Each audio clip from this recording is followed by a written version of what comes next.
Assalamualaikum warahmatullahi wabarakatuh. Halo semuanya, apa kabar? Kakak harap hari ini kalian semua baik-baik saja dan selalu dalam perlindungan Tuhan. Perkenalkan, nama kakak adalah Umi Nurbayuni dan dalam video ini kakak ingin mengajak kalian semua belajar bersama. Ya walaupun lewat video ya, tapi kakak harap video ini bisa menjadi media atau bahan kalian belajar. Nah, hari ini kakak ingin mengajak kalian belajar dengan tema Sayangi Bumi. Dalam video ini akan ada 3 materi yang akan kita pelajari, yaitu perubahan permukaan bumi, sebab akibat, dan gotong royong. Nah, dalam video ini itu bakalan ada 3 mata pelajaran, yaitu IPA, Bahasa Indonesia, dan Pendidikan Pancasila atau PKN. Nah, kalian tahu gak sih kenapa kita harus mempelajari tentang itu semua, tentang bumi, tentang permukaannya, tentang sebab akibat, dan gotong royong. Nah, dengan kita mempelajari tentang itu semua, kita dapat tahu perubahan-perubahan yang terjadi di permukaan bumi itu bagaimana sih, dan apa saja faktor penyebab dari perubahan permukaan bumi. Lalu kita bisa tahu apa penyebab dan apa akibat dari perubahan permukaan bumi tadi. Lalu kita bisa belajar gotong royong untuk melindungi atau melestarikan bumi kita. Oke, semoga pembelajaran hari ini akan bermanfaat bagi kalian. Oke, mari kita masuk ke dalam pembahasannya. Nah, adik-adik, kalian masih ingat nggak apa itu bumi? Bumi adalah planet ketiga yang paling dekat dengan matahari dari 8 planet yang ada di tata surya. Nah, perubahan permukaan bumi ini sudah terjadi sejak lama, dari zaman dulu hingga sekarang, dan memang membutuhkan waktu yang lama. Nah, biasanya perubahan permukaan bumi ini terjadi akibat geologi dan erosi yang terjadi secara terus-menerus sehingga bisa mengubah bentuk permukaan bumi. Tetapi perubahan permukaan bumi itu ada 2. Yang pertama karena faktor alam, dan yang kedua karena faktor manusia atau tindakan manusia. Nah, faktor alam yang menyebabkan perubahan permukaan di bumi yaitu seperti pasang surut air laut dan bencana alam. Pasang surut air laut disebabkan oleh gaya gravitasi. Penyebab utama terjadinya pasang surut air laut adalah dari gaya gravitasi bulan pada bumi. Akibatnya, air bisa naik ke permukaan daratan, menggenangi daratan, bahkan mengerosi sebagian daratan yang ada. Sebagian wilayah daratan yang telah tererosi dan wilayah yang tergenang air akan menjadikan permukaan bumi itu berubah, karena yang dari daratan berubah menjadi perairan. Seperti itu ya. Lalu yang selanjutnya ada bencana alam. Bencana alam seperti gempa bumi, tsunami, banjir, gunung meletus, dan lain-lain itu bisa mengubah bentuk permukaan bumi. Bencana alam seperti gempa bumi itu bisa menyebabkan perubahan permukaan di bumi, karena getaran dari kulit bumi itu bisa terjadi secara tiba-tiba dan memiliki kekuatan, biasanya ada yang rendah, ada yang tinggi. Jika kekuatannya tinggi, itu bisa mengubah permukaan bumi loh adik-adik. Contohnya, gedung-gedung yang tinggi atau mungkin rumah-rumah itu bisa roboh dan rata dengan tanah jika terkena gempa dengan kekuatan yang tinggi. Nah, pusat gempa dalam bumi itu disebut hipocentrum, sementara pusat gempa itu di permukaan bumi itu disebut epicentrum. Nah, gempa bumi itu ada 3 ya, ada gempa tektonik, gempa vulkanik, dan gempa runtuhan. Gempa tektonik itu disebabkan oleh adanya pergeseran lempeng bumi. Lalu gempa vulkanik itu disebabkan oleh adanya gunung meletus. Lalu gempa runtuhan itu biasanya terjadi karena adanya reruntuhan dari mungkin tanah longsor dan semacamnya. Itu bisa mengubah permukaan bumi ya. Faktor-faktor perubahan permukaan bumi yang terjadi akibat tindakan manusia itu seperti kebakaran hutan, terus penggundulan hutan, lalu penggalian tanah secara besar-besaran. Nah, kebakaran hutan ini biasanya bisa juga terjadi karena alam. Contohnya, saat musim kemarau, dahan-dahan yang kering di hutan itu akan bergesekan, lalu menimbulkan percikan-percikan api dan bisa saja menyebar karena angin. Nah, dari bantuan angin ini nanti apinya akan membesar. Nah, itu contoh kebakaran hutan yang terjadi akibat alam ya. Nah, beda lagi kalau dari tindakan manusia. Biasanya manusia membakar hutan itu untuk kepentingan pertanian, seperti contohnya membuka ladang baru atau mungkin membuka perkebunan baru, sehingga dan membutuhkan lahan yang besar sehingga harus membakar hutan tadi. Lalu ada penggundulan hutan. Penggundulan hutan ini biasanya terjadi untuk dua hal. Yang pertama, ingin menambah lahan pemukiman warga. Yang kedua, untuk diambil kayunya untuk dibikin atau dibuat menjadi barang-barang rumah tangga atau mebel seperti kursi, meja, lemari, ranjang, dan lain-lainnya. Lalu penggalian tanah besar-besaran itu biasanya dilakukan di tambang-tambang logam. Nah, logam-logam ini biasanya ada di bawah tanah atau di dalam tanah sehingga harus dilakukan penggalian. Nah, penggalian ini biasanya dilakukan secara besar sehingga dapat membentuk permukaan bumi. Dari yang daratan tadi awalnya rata atau mungkin dipenuhi tanah, lalu digali sehingga buminya itu berlubang. Seperti itu ya adik-adik. Nah, selanjutnya kakak ingin mengajak kalian untuk menentukan perubahan permukaan bumi ini disebabkan oleh apa? Dari manusia atau dari alam? Oke? Nah, bisa dilihat ya adik-adik, gambar di samping ini gambar apa? Betul, gambar di samping ini adalah gambar dari perubahan permukaan bumi yang disebabkan oleh bencana alam. Bencana alam apa sih yang merubah sampai bangunan-bangunannya itu rubuh semua? Betul, gempa bumi adalah bencana alam yang menyebabkan perubahan permukaan bumi seperti pada gambar ini ya adik-adik. Nah, rumah-rumah itu roboh semuanya. Adik-adik sangat hebat. Lalu gambar yang kedua adalah gambar apa ini? Betul, ini adalah gambar penggundulan hutan atau penebangan hutan yang dilakukan secara besar-besaran. Dan bisa dilihat ya adik-adik, kalau pada gambar ini tuh mereka nggak nanam pohon lagi seperti itu. Nah, sudah dipastikan ya, bisa dipastikan kalau penggundulan hutan itu disebabkan karena manusia. Nah, selanjutnya gambar ketiga. Di gambar ketiga ini apa sih yang terjadi? Betul, yang terjadi adalah gunung meletus. Gunung meletus itu faktor alam atau faktor manusia? Benar lagi, kalau gunung meletus itu disebabkan oleh faktor alam ya adik-adik, di mana permukaan bumi ini bisa berubah karena lavanya yang panas, pohon-pohon bisa meleleh, bisa tumbang, seperti itu. Oke? Lalu ada gambar keempat. Gambar keempat ini kira-kira kenapa ya? Benar, gambar keempat ini adalah gambaran dari sebuah tambang. Tapi kakak nggak tahu ya itu tambangnya tambang yang apa.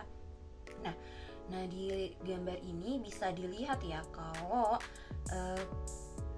tanahnya itu digali sangat dalam sehingga merubah permukaan bumi. Jadi terlihat berlubang kan. Nah, yang lihat spiral-spiral itu dia itu dari digali lalu dibuat jalan sehingga mobil-mobil bisa masuk. Oke? Jadi ini faktor manusia. Betul sekali. Jadi kalian udah bisa membedakan kan mana perubahan permukaan bumi yang disebabkan oleh alam dan oleh manusia. Sekarang kakak ingin tahu kalau misalkan dari tindakan manusia ini apa bisa ditanggulangi nggak ya? Jawabannya bisa. Kalau kalian bilang bisa, berarti kalian sudah benar. Nah, adik-adik, kalau perubahan permukaan bumi yang disebabkan oleh alam itu biasanya kita tidak dapat memprediksi ya. Nah, tapi kalau dari tindakan manusia itu sudah pasti bisa kita prediksi. Contohnya saat ada pembakaran hutan, kita mungkin melihat ada orang-orang yang membawa obor atau mungkin orang yang tidak sengaja menjatuhkan puntung rokok. Lalu saat penebang hutan kita pasti bisa melihat orang-orang membawa gergaji untuk menebang hutan, atau mungkin saat penggalian tanah orang-orang membawa seperti kendaraan-kendaraan berat untuk menggali tanah, atau bisa juga dari cangkul segala macam seperti itu ya. Nah, untuk tindakan manusia ini, perubahan manusia yang disebabkan oleh tindakan manusia ini bisa kita tanggulangi atau kita perbaiki. Contohnya seperti melakukan reboisasi. Apa sih reboisasi? Reboisasi adalah penanaman kembali hutan yang telah gundul. Mungkin saat pembakaran hutan kan pohonnya habis, atau saat penggundulan hutan pohonnya sudah ditebangi dan habis juga kan. Nah, selanjutnya kita bisa bersama-sama menanam pohon kembali sehingga tanah yang gundul tadi itu bisa hijau kembali dan dipenuhi pohon-pohon yang tentu saja sangat berguna untuk kehidupan kita. Selanjutnya kita akan mempelajari tentang sebab akibat dari suatu teks. Sebab dan akibat itu adalah dua konsep yang saling terkait dalam ilmu pengetahuan dan kehidupan sehari-hari. Sebab adalah faktor atau peristiwa yang menyebabkan suatu perubahan atau kejadian tertentu. Sedangkan akibat adalah hasil atau konsekuensi dari sebab tadi. Nah, dalam bahasa Indonesia, sebab akibat itu terdapat dalam satu jenis kalimat, yaitu kalimat sebab akibat. Nah, habis ini kakak akan menunjukkan beberapa contoh kalimat dan kita akan menentukan mana sebab dan mana akibatnya. Oke? Kakak udah punya dua contoh kalimat nih yang harus kita tentukan mana sebab dan mana akibatnya. Kalimat yang pertama, saya tidak tidur cukup malam ini sehingga saya merasa lelah dan tidak berkonsentrasi selama di sekolah. Bisa nggak kalian tentukan mana sebab dan mana akibat dari kalimat sebab akibat ini? Betul, nah sebab dari kalimat ini yaitu saya tidak tidur cukup malam ini, dan akibat dari kalimat dari sebab ini yaitu saya merasa lelah sehingga tidak berkonsentrasi selama di sekolah. Untuk kalimat kedua, ada yang bisa bantu nggak? Benar, di kalimat kedua ini yang berbunyi saya belajar dengan tekun untuk ujian sehingga saya meraih nilai yang tinggi di ujian tersebut. Nah, betul ya adik-adik bahwa sebabnya ada di saya belajar dengan tekun untuk ujian dan akibatnya ada di saya meraih nilai yang tinggi di ujian tersebut. Sangat keren.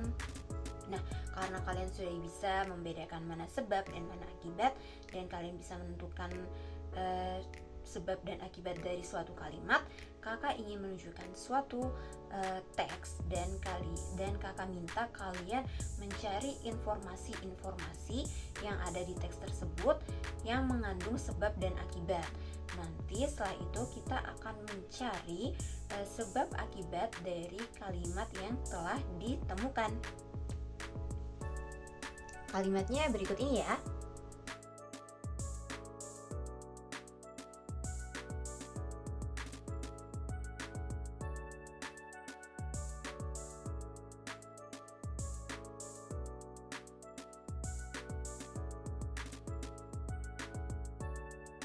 Adik-adik, apakah kalian sudah mendapatkan informasi dari teks yang kalian baca? Informasi atau kalimat yang mengandung sebab dan akibat. Kalau sudah, kakak punya sebuah kegiatan untuk kita lakukan bersama-sama, yaitu menjodohkan antara sebab dan akibat dari teks yang sudah kita baca tadi. Ayo sama-sama ya. Yang pertama, semakin banyak pohon yang kita tanam, maka udara di sekitar kita akan terasa sejuk dan segar. Lalu sebab yang kedua, yaitu bumi kekurangan oksigen. Kira-kira kalau bumi kekurangan oksigen, apa yang bakalan terjadi? Betul, akibatnya bumi akan dipenuhi dengan gas-gas polutan. Lalu sebab yang ketiga, menipisnya lapisan ozon. Nah, menipisnya lapisan ozon ini akan mengakibatkan apa? Betul banget. Nah, menipisnya lapisan ozon ini akan mengakibatkan global warming. Selanjutnya, sebab yang keempat, banyak menanam pohon. Betul, akibatnya kadar karbon dioksida akan berkurang. Lalu sebab yang kelima, yaitu gas-gas polutan akan mengakibatkan rusaknya lapisan ozon. Materi ketiga yang akan kita pelajari yaitu gotong royong. Gotong royong adalah salah satu ciri khas yang masih melekat dalam kehidupan masyarakat di Indonesia.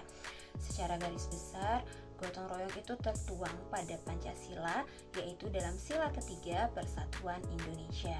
Gotong royong ini telah mendarah daging dan bahkan sudah menjadi kepribadian bangsa kita, serta menjadi budaya yang sangat berakar kuat, dalam kehidupan masyarakat di Indonesia. Nah, selain itu, sebagian dari kehidupan bermasyarakat yang hampir semua daerah di Indonesia menanamkan nilai gotong royong. Nah, apa aja sih tujuan atau manfaat dari gotong royong ini?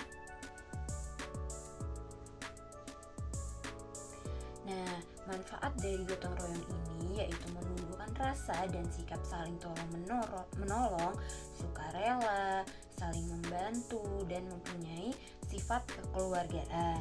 Lalu yang kedua, membina hubungan sosial yang baik terhadap masyarakat di sekitar, menciptakan rasa kebersamaan dan menumbuhkan rasa kasih sayang adalah manfaat yang ketiga. Lalu manfaat keempat yaitu mempererat tali silaturahmi atau persaudaraan antara masyarakat atau antara orang-orang yang ada di sekitar. Lalu yang kelima, meringankan pekerjaan dan menghemat waktu dalam menuntaskan pekerjaan. Lalu yang keenam, meningkatkan produktivitas kerja. Yang ketujuh yaitu terciptanya rasa persatuan dan kesatuan di lingkungan sekitar kita. Terus apa hubungannya gotong royong dengan bumi kita? Dengan gotong royong, kita dapat bersama-sama menjaga bumi kita agar tetap bersih, agar tetap lestari, tetap terjaga, tetap terawat, sehingga perubahan-perubahan yang sudah kita sebutkan seperti penggundulan hutan, pembakaran hutan itu tidak terjadi lagi. Bagaimana sih contohnya bergotong royong untuk menyelamatkan bumi atau menyayangi bumi? Seperti melakukan reboisasi tadi ya. Dengan melakukan reboisasi, kita bisa menjaga bumi bersama-sama. Nah, karena reboisasi itu adalah penanaman kembali hutan yang gundul, otomatis kita membutuhkan banyak sekali pohon-pohon untuk menggantikan pohon-pohon yang telah dirusak tadi, yang sudah dirusak atau sudah ditebang tadi. Nah, karena ada banyaknya pohon, lebih baiknya dan untuk mempercepat serta untuk menghemat waktu, kita bisa melakukannya dengan bergotong royong. Selain itu, selain melakukan reboisasi, kita bisa bersama-sama bergotong royong untuk menjaga lingkungan sekitar sehingga bencana-bencana alam seperti banjir itu tidak terjadi ya adik-adik. Oke, mungkin dari adik-adik bisa menuliskan atau mengetikkan contoh-contoh gotong royong yang bisa kita lakukan untuk menyayangi bumi atau menyelamatkan bumi. Kalau ada adik-adik yang tahu bisa ditaruh di kolom komentar ya. Jadi adik-adik, hari ini kita telah mempelajari 3 materi dari 3 mata pelajaran, yaitu kita mempelajari perubahan permukaan bumi dari pelajaran IPA, lalu kita mempelajari tentang sebab akibat atau kalimat sebab akibat dari mata pelajaran bahasa Indonesia, dan kita telah mempelajari tentang gotong royong dari mata pelajaran pendidikan Pancasila. Nah, adik-adik, ada yang bisa bantu kakak membuat kesimpulan dari pembelajaran kita hari ini? Kakak akan membacakan atau menyebutkan kesimpulan dari pembelajaran kita hari ini. Untuk versi adik-adiknya bisa ditulis di kolom komentar ya. Nah, kesimpulan kita dari yang kita pelajari hari ini yaitu pertama, kita mempelajari tentang perubahan permukaan bentuk bumi yang bisa terjadi karena faktor alam dan faktor manusia. Lalu kita mempelajari tentang sebab akibat yang dari sebuah teks yang kita sudah baca bersama-sama tadi. Lalu kita mempelajari tentang gotong royong dan contoh-contoh penerapan gotong royong dalam menyayangi bumi atau menjaga bumi kita. Nah, seperti itu saja kakak rasa untuk pembahasan kita di video kali ini hanya cukup sampai sini. Kakak harap kalian dapat mengerti dan dapat menerapkan apa yang telah kalian pelajari hari ini di kehidupan nyata. Untuk pertemuan selanjutnya atau di video selanjutnya, kita akan membahas tentang teknologi. Jadi sebelum kalian menonton videonya, kalian bisa baca-baca dulu ya, mungkin di buku siswa atau mungkin di Google tentang teknologi. Oke, sekian dari kakak. Kakak mohon maaf kalau ada kesalahan mungkin dalam perbuatan ataupun dalam perkataan kakak. Wassalamualaikum warahmatullahi wabarakatuh. Sampai jumpa di video selanjutnya.